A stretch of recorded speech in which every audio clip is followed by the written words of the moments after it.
33-story hotel and condo project. I'd probably be Okay, like let's that. stop. Tap. This is a plan by the community for the community. This one here. Show me. No problem, Ken. Thanks for having me. It's Kent Mulgat for Kelowna Now.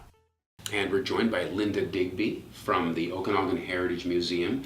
What a fascinating topic. We've seen these photos from the 50s around Kelowna with people posing in the bathing suits of the day. But here's a chance to see bathing suits dating way back. Tell me about the exhibit. I am so excited about this exhibit. It's called Babes and Bathers, and it's all about the history of the swimsuit. And we have bathing costumes from 1890 to 1980, in which you see quite a change in what people were wearing when they went swimming. Which explains why you look like a Who from Whoville right now. I beg your pardon. You know, at the right time and place, this would have been the height of fashion. This would be something similar to an actual bathing suit. Similar. Okay. This is a reproduction, I would like to say, not an actual historical costume. I would not be wearing it if it were. But I haven't quite yet confirmed the authenticity of this particular costume. But I would say it's from around 1920. It's certainly eye-catching. Thank you. So, the guest curator is Ivan Sayers. That's right. Tell me about Ivan. Ivan Sayers is one of the most well-known historical curators in Canada. He is a curator and collector of the history of fashion. And so he has a personal collection of just hundreds and hundreds of items, and we are so fortunate to show one portion of his collection, which is his bathing costumes.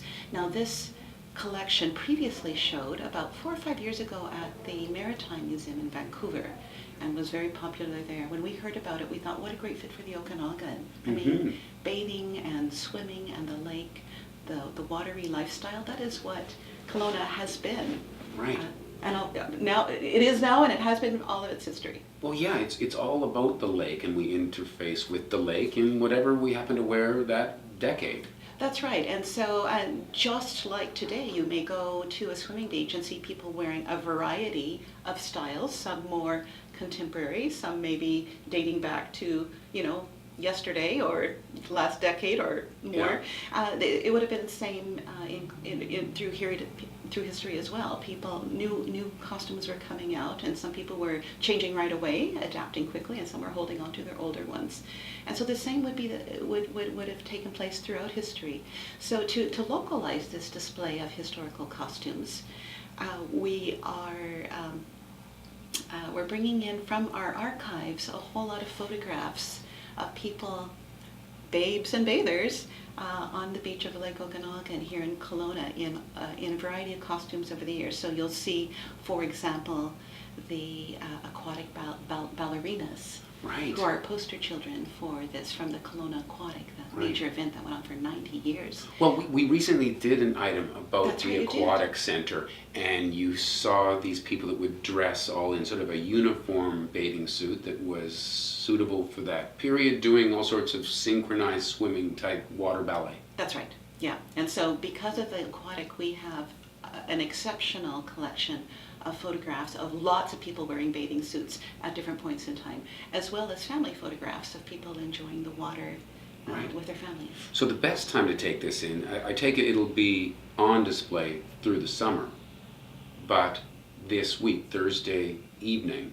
is the grand opening where people can actually meet Ivan, the curator, and other people, and describe what they're going to see. There'll be these photographs as a backdrop, tying it to the Okanagan, and then how do they see the bathing suits? We have a van load of mannequins who currently are awaiting their costumes. It's quite a sight. My staff have been touching them up. There's several dozen mannequins who are going to be wearing the costumes throughout our whole special exhibition space. And so I think visually it's going to be quite spectacular. We've got a few more fun local objects to localize the context, but I don't think I'm going to give that away. But if you think about Lake Okanagan and what its icon is, what is it known for, maybe you'll see that amongst the bathing suits. And fashion is a reflection of its time. So as you look at these different bathing suits, is there is there anything for people to sort of give it context? Like we see nowadays bathing suits like Sports Illustrated Swimsuit Edition, it's very sexualized. Has it always been that way? Has the bathing suit always been the most daring place where somebody shows it all off? Or was it more functional? Or is it both? They haven't always been highly sexualized, and in fact, bathing suits didn't exist at all until late in the 19th century, and that was late in the Victorian era, and so you can well imagine that the first bathing costumes for men and women were ample and layered, many layered, including dresses and bloomers and a variety of layers of woolen garments. And then they changed from there and they reflected the changes in society as people became more active, in particular as women became more active. The bathing costumes allowed more freedom, more movement, more play, more swimming, and that was just as important as the other social influences, that influence fashion, including, the desire to be noticed, the desire to fit in, which can be conflicting desires but are always at play. And I think that with the interpretation of the costumes, we'll be able to track some of those big trends through society between 1890 and 1980 that played out on the beaches and what people wore to them. Yeah, you see some of these old pictures in Kelowna, people at the beach, and it's the summertime, and they're not all in bathing clothes, but they're at the beach, some of them wearing an extraordinarily large amount of clothing. That's right. Look, I don't know, I guess it was pre-global warming, but they look so hot. Have you gone swimming in the lake? It's not hot in the water. Right. Some of those early bathing suits were wool, even some of the form-fitting ones Right. that look almost like a bathing suit that we would might have in our own back cupboard, but instead of made of a synthetic, they were made of wool. Right. I'm a little envious of those. I think that might have been a very nice choice. In a way, it may keep you cool. Go in, get your bathing garments that don't shed the water so fast, and now you're sitting there in your wet garments staying cool. That's right. Yeah, it might have been the perfect one. The other thing I wonder about sometimes is if the trend is necessarily always going to be less and less and less. Has that been the clothing. trajectory though, or has it? There has been a little bit of this. I mean, overall the trajectory is more coverage to less, but it hasn't been a straight line. There's been some variation along the way, and now that we're so much more cognizant of the health impacts of exposure to sunlight, I wouldn't be surprised if we saw some more bathing suit coverage in the years ahead. You see a little bit on the beaches now. You see a lot in Australia. Maybe that's what we should predict. But who knows? This is fashion. Try to predict Right. fashion. Nobody can do it.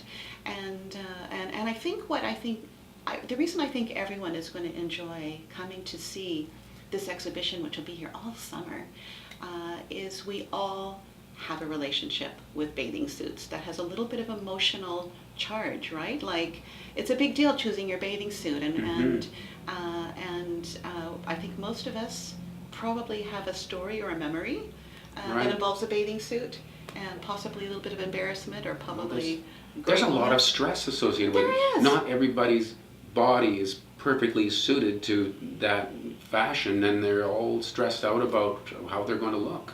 Maybe we should bring back some of those earlier styles, like Right. like who wouldn't look great in this one? I think that really you might be onto something there. But okay, so just to remind people about the timeline here. Thursday night is the opening, and there's wine That's right. to enjoy, and the curator to provide a little bit of additional explanation. That's right. And then after that, all summer long, people just can come in and walk among the mannequins and see all these photographs and just take a trip back in time. That's right. And I think it'll be a wonderful thing. I think that you can bring anyone to this one because everyone will be able to relate to it. Terrific. Linda Digby from the Okanagan Heritage Museums on the, now give me the title again, it's Babes and Bathers. Babes and Bathers. The history of the swimsuit. Terrific. Thanks for coming in. And thank you for watching Kelowna Now.